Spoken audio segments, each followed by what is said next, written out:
friends. So welcome to week 7 of Brad and a Brit's weekly design series. So I'm back in the study for to go over the new topic. I hope you guys enjoyed the flower one. It was a long one, but one that I really enjoyed doing. And I felt like I got to chat a little bit more because I had to finish off the bouquet. So welcome to this week, which is another, obviously, because I'm doing it, a fun topic I enjoy talking about, which is how to balance thrift finds with commercial buys. So that's something we try to do a lot because, you know, there are some things that you just can't wait to thrift, and so you have to kind of buy it commercially.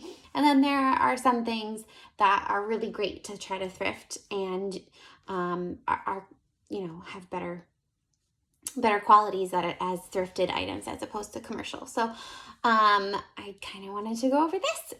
This is also really great if you love thrifting but are not sure exactly what things to look for or how to perfectly blend your house between the two, because, you know, I still love going to Target. So there are things that I love to find there, and I will keep buying, and I will mix those in with my thrifts. And this is kind of about our tips about how to do that. So ultimately, it's about creating a flow, which is similar to what we've kind of talked about with the whole concept of eclectic design. So you want to try to create a balance between those those thrifted finds and those commercial purchases. So the best way to do that is to have an equal mix of both in every single room. So if you can try to spread your Target finds or wherever, Walmart, whatever you find, and throughout the spaces, and balance those with as much thrifting as possible. So eclectic design, similar to what we have, really lends towards a balance of both, because, you know, you can kind of do whatever you feel looks good with an eclectic design. And the thrifting, you can find things from all different time periods, so you're going to have lots of different feelings, lots of different styles. Wow, my brain's a little bit scattered today, sorry.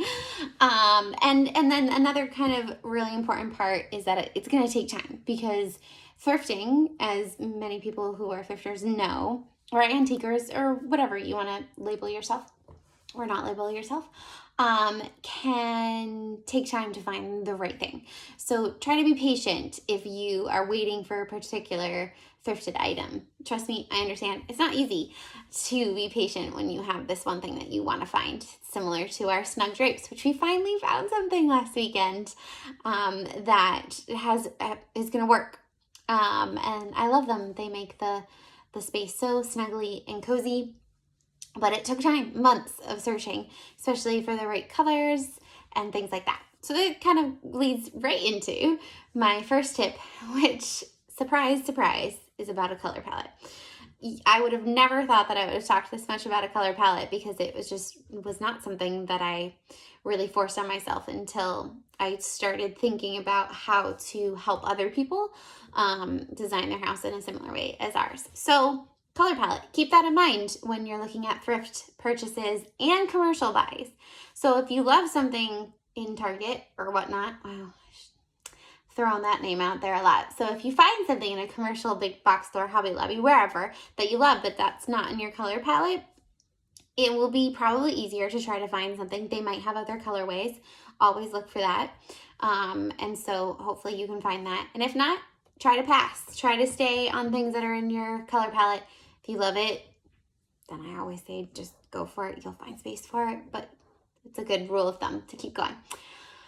Then a good rule, sorry, I just heard my cat, Sherpa. Oh, she came down the stairs. She is so funny. Again, she always hears me and goes up and around our other staircase to come down here. Okay, back to tip 2. A good balance is 50-50. I probably have in some rooms higher than 50-50.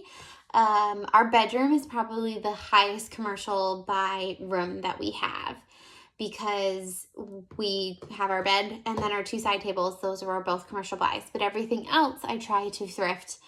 And then therefore we can try to get a 50-50 balance in there. It's not currently. And then most of my other rooms are probably like 70-30. But at least try to have a 50-50 split of commercial buys with thrifted buys. And that, it doesn't have to be thrifted pieces of furniture.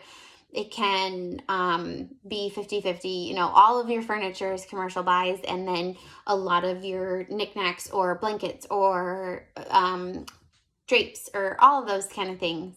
Pillows are really great at thrifting.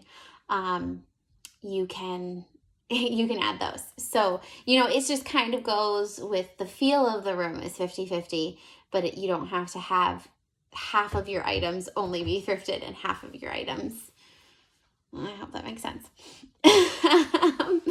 So if you are, this is one thing that Matt and I try to do, is not always the case, because we do, and in past lives we have really been budget conscious, and in previous homes when we were designing them, and we are also always budget people, or looking for a good deal. So, but try to invest in quality pieces if you are going to go with a commercial route. We have made some sadder decisions. We got some chairs from kind of an online store that was pretty cheap for the chair, and they kind of started to fall apart. And it's just sad that you sit in it about 5 times and it starts to fall apart. So try to invest in higher quality, better made. Stuff is not really made as well as it used to be, but try to spend a little bit more money in those commercial pieces if you're going to do that, as opposed to thrift. And then another thing to think about, certainly because we're moving into this kind of season, is seasonal decor. So you can thrift seasonal decor, and it's so fun, and you can find such great deals. So I highly recommend that, but be aware of buying lots of seasonal decor, which I love, at Target or anywhere else, but having that be too overpowering. If it messes up with your balance in that particular room, it's going to feel very cookie cutter, as opposed to something with a lot of personality like thrifted spaces, which is one reason why I love them, because it really feels like you get to know the person, because they have chosen each of these items and the history behind them and everything, as opposed to it being something that a lot of people can have. So be aware with that, with your seasonal decor, that you don't want it to necessarily feel like what everybody else has. But maybe you do, and that's fine too. But if you want it to feel like what our house feels like, you want it to have kind of a balance. So that's it. And I think dinner's ready. Thanks. Have a great day, guys.